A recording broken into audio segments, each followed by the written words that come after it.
What is up, YouTube? It's Kingfisher745, and welcome to episode 72 of All Hail the King. In this episode, we're going to feature Baron Mordo, the latest lockbox character. In this one, we have three very different teams, or pretty different teams, and it's only the tip of the iceberg. This character is actually quite good, and I don't think I've ever seen him die yet, so he has that going for him as well. Before we begin though, check out the last From the Helicarrier podcast, and I'll place a link to that in the description below. First up though is going to be the most obvious and probably the best team, Doctor Strange and Baron Mordo. On my agent, we are using the entire Witches set, and so we have the Charge of the Witches as a quick action. This applies breakdown to our team's next single target attack. It also grants magic reduction.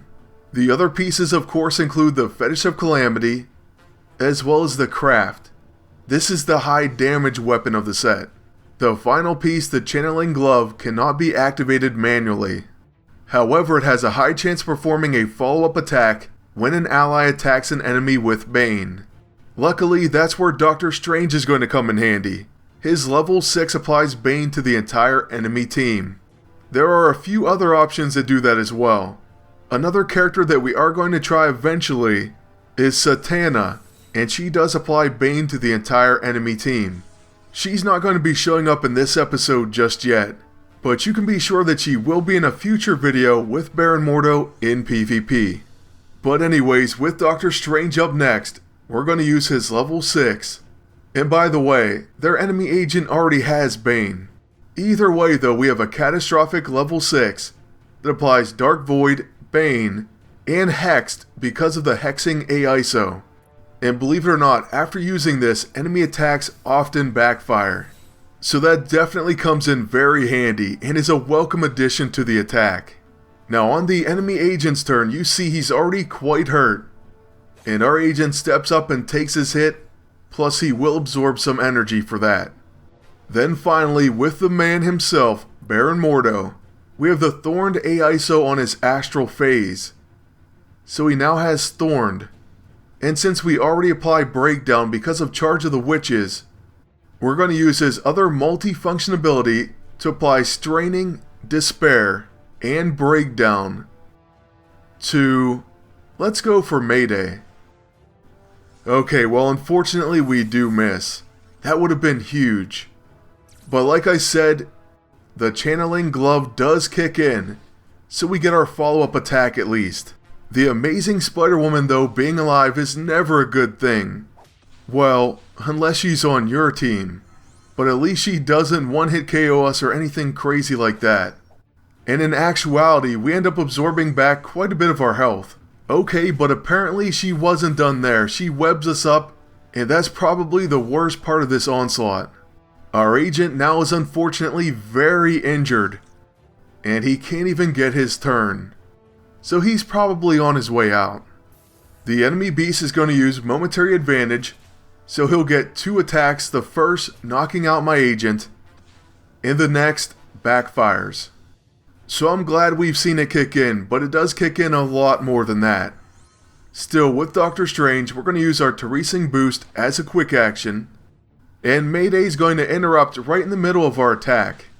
So she hits Baron Mordo with a Repelled Uppercut.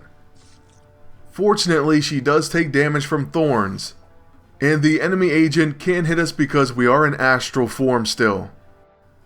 Now on Doctor Strange's actual attack, we're going to use his level 1 to finish the Horseman of Pestilence. Alright, so it does hit for 21k non-crit. The agent dies to dots. Baron Mordo is stunned, but Mayday's going to end up dying to bleeds. So both of the sorcerers end up near full health, and that's typically how this team's going to do. Maybe your agent will die, but these two are very resilient, especially Baron Mordo. And speaking of resiliency, we're now using him with Nico.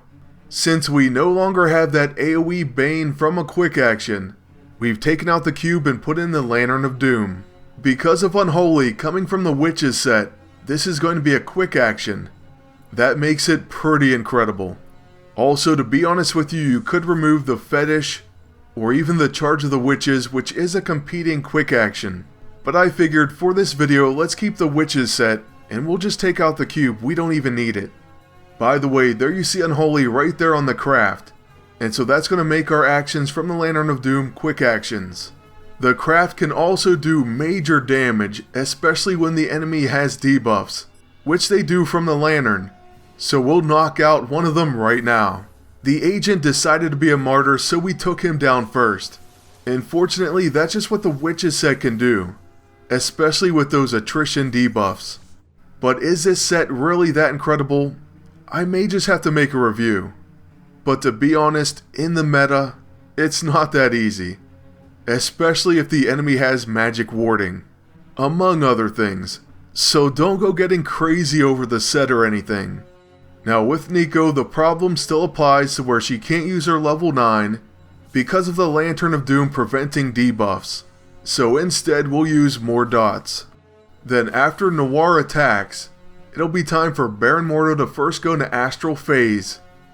And then, well, to be honest, we could have stayed out of Astral Phase and used his level 1.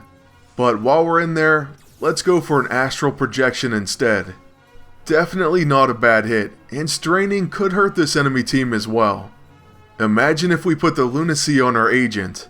Things could get pretty interesting. Thankfully, we won't need that.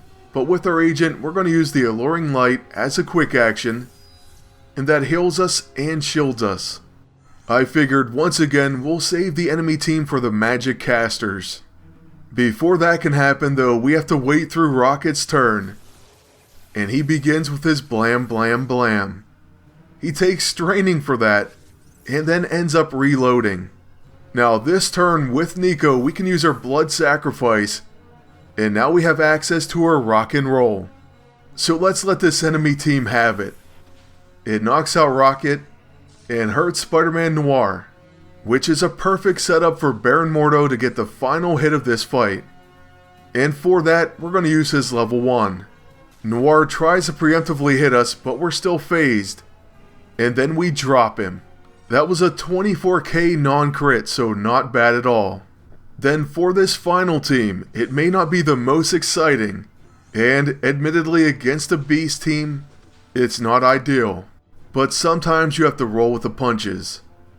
So yes, we are using Invisible Woman, our agent with the Oni Breaker, which has Sacred, and that also makes the Lantern of Doom quick actions.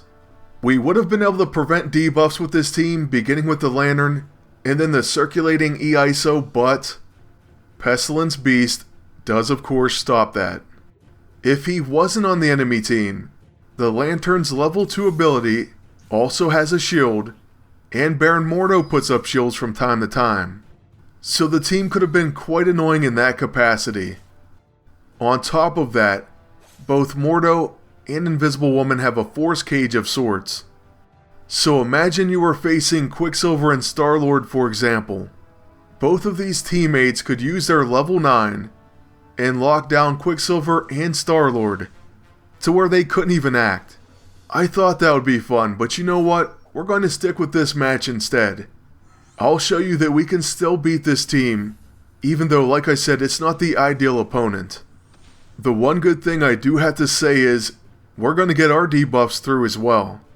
So that's at least a positive. Speaking of amazing debuffs, we'll begin with Smothering Shadow. And then following that, I suppose we'll use the Relentless Rapier, which we know the enemy agent's going to take. With Absorb Energy, sometimes this isn't a great trade-off. But here, I guess it did more damage than he absorbed. So it was okay, but not great. Next up, Beast with his 2 turns, misses the first. And then for his second, he goes after Invisible Woman, who also dodges and throws up a shield. Alright, and the agent's going to join in, but he doesn't break it. So that was a pretty awesome turn of events. Now with Sue, we're going to use her level 1 on the enemy agent, and along with the dots, he's getting very close to death. But attacking my agent was the worst thing he could have done, so our Absorb Energy finishes him off. With him down, Beast is definitely someone we'd like to take out, but instead, we're going to go after that Bruiser, with Baron Mordo. So here goes an Astral Projection. That's not too bad of damage, and we get collateral damage to proc as well. So yeah, we knew this battle was going to take a while, but I do believe we're very much in control. Following a wasted Road to Ruin on our astral form Baron Mordo, we're going to use the Alluring Light. And like I said, that gives us a heal and a shield. Then I'm actually going to pull out the Oni Breaker, which I've noticed does more damage than it did before. At least to my knowledge. I've been using it in PvE again, and it knocks out enemy waves from time to time. Pestilence on his turn takes dot damage, and then he has to recharge. So now, with Invisible Woman, we'll use our single target attack on him. Finally, the enemy team is getting close to death, and with this Bolts of Balthak, Kurth is no more. So just Beast left, and I don't know why, but I'm going to use Inevitable Doom on my agent's turn. It's going to come in handy against certain teams like Colossus, Emma Frost, and so on. Beast, on the other hand, just needed a little bit of damage, and so we should have hit him with anything else. Still, he's going to attack Invisible Woman twice. And following that Jekyll and Hyde, she's going to knock him out with a counter. So there it is, that's how our first PvP look at Baron Mordo is going to end. And I do hope you enjoyed the video. I want to thank you all for watching, ask you to please like, comment, and subscribe. And until next time, good luck, and take care.